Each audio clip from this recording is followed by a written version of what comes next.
It's August the 6th. Let's read the Bible. Friends, welcome back to our year-long journey from Genesis to Revelation in just 1 year. Well, here we are. Think about this. January, done. February, done. March, done. April, done. May, done. June, done. July, done. And here we are, August the 6th.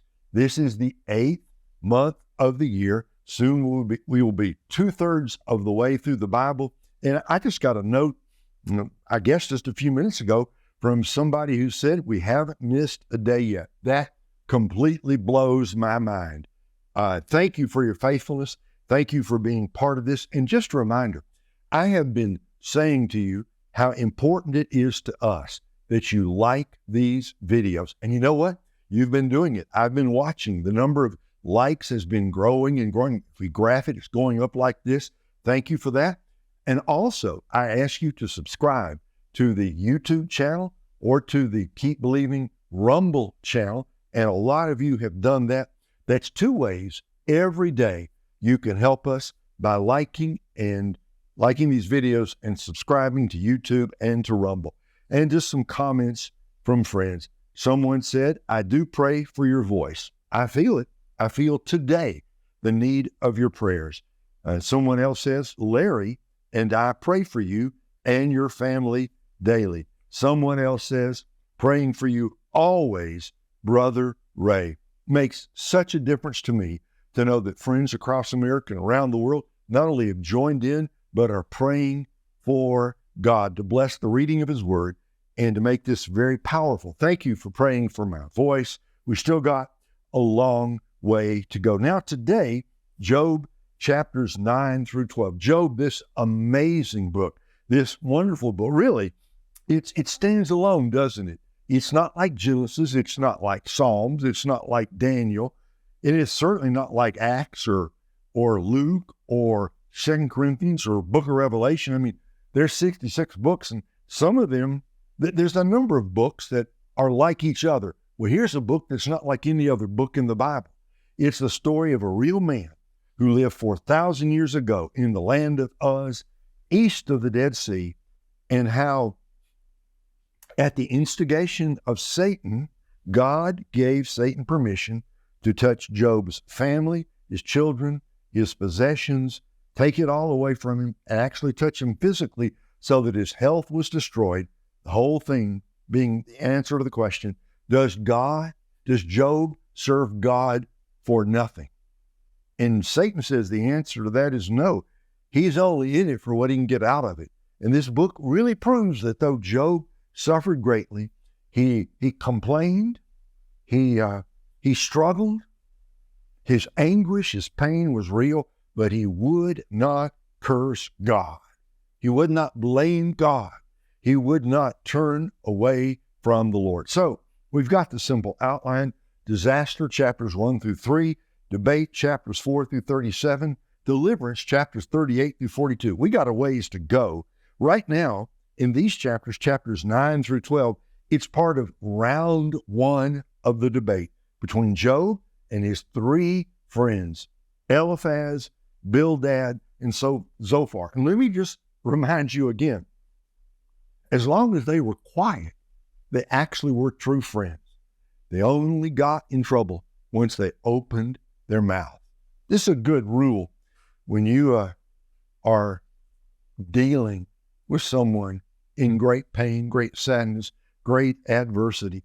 Sometimes we feel the need to explain God, to justify God, to somehow help people understand why a loved one has died, or why cancer has come, or why there's been a terrible natural disaster.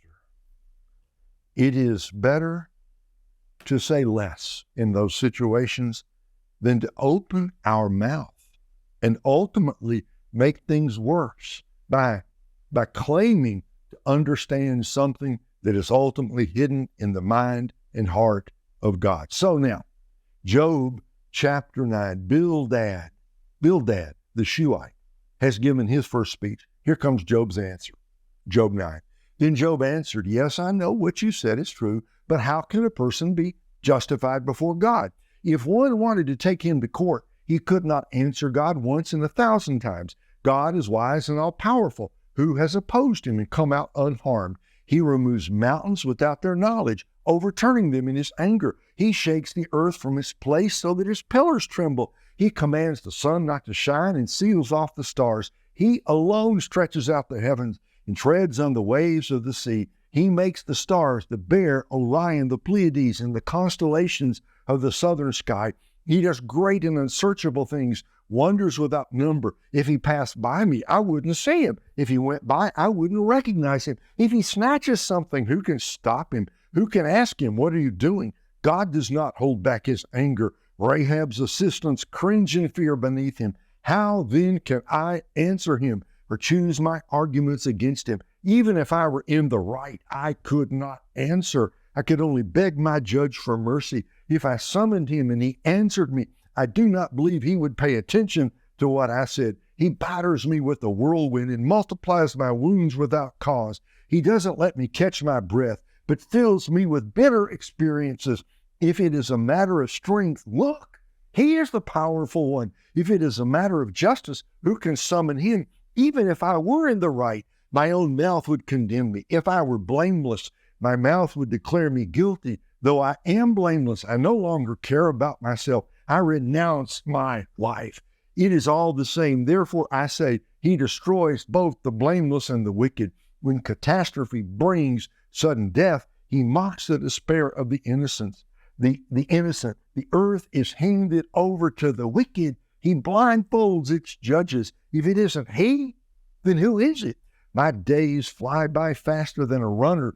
They flee without seeing any good. They sweep by like boats made of papyrus, like an eagle swooping down on its prey. If I said, I will forget my complaint, change my expression, and smile, I would still live in terror of all my pains. I know you will not acquit me, since I will be found guilty. Why should I struggle in vain? If I wash myself with snow and cleanse my hands with lye, then you dip me in a pit of mud, and my own clothes despise me. For he is not a man like me, that I can answer him, that we can take each other to court. There is no mediator between us to lay his hand on both of us. Let him take his rod away from me, so his terror will no longer frighten me.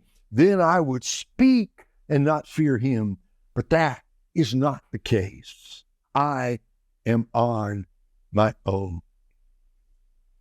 Ever feel that way? That's how Job felt.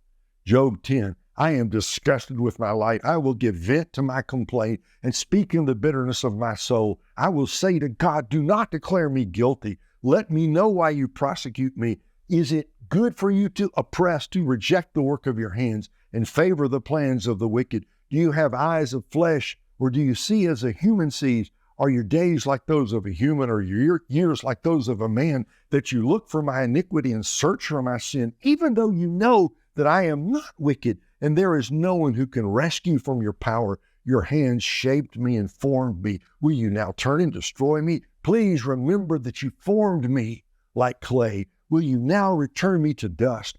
Did you not pour me out like milk and curdle me like cheese? You clothed me with skin and flesh and wove me together with bones and tendons. You gave me life and faithful love, and your care has guarded my life. Yet you concealed these thoughts in your heart. I know that this was your hidden plan. If I sinned, you would notice and would not acquit me of my iniquity. If I am wicked, woe to me. And even if I am righteous, I cannot lift up my head. I am filled with shame, and I have drunk deeply of my affliction. If I am proud, you hunt me like a lion, and again display your miraculous power against me. You produce new witnesses against me and multiply your anger toward me. Hardships assault me, wave after wave. Why did you bring me out of the womb? I should have died and never been seen. I wish I had never existed, but had been carried from the womb to the grave. Are my days not few? Stop it. Leave me alone so that I can smile a little before I go to a land of darkness and gloom, never to return. It is a land of blackness, like the deepest darkness, gloomy and chaotic, where even the light is like the darkness. Third speech now of round one, Job 11, Zophar. Zophar speaks. Then Zophar the Naamathite replied, should this abundance of words go unanswered and such a talker be acquitted? Should your babbling put others to silence so that you can keep on ridiculing with no one to humiliate you? You have said, my teaching is sound and I am pure in your sight. But if only God would speak and open his lips against you, he would show you the secrets of wisdom. For true wisdom has two sides. Know then that God has chosen to overlook some of your iniquity.